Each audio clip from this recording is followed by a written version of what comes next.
રાધા અને કૃષ્ણનો પ્રેમ બતાવી ગયો કે પ્રેમ એક અદ્ભુત શક્તિ છે.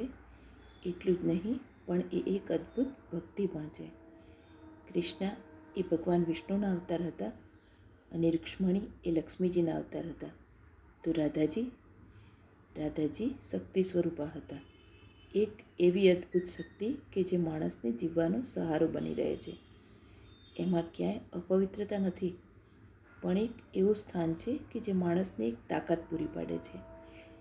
એક એવું સ્મરણ છે કે જેને યાદ કરવાથી શાંતિથી સૂઈ શકાય છે. એક એવી યાદ છે કે જેને કોઈ દિવસ ભૂલવાનું મન નથી થતું. કૃષ્ણ તો ખુદ વિષ્ણુના અવતાર હતા. એ ધારત તો રાધાજીને ના મેળવી શક્યા હોત, પણ રાધાજીને મેળવવા કરતાં પણ કૃષ્ણએ એમને ઊંચા સ્થાન પર બેસાડી દીધા કે હંમેશા પોતાના સ્મરણોમાં જ વસાવી લીધા. જીવનની આ જ હકીકત છે.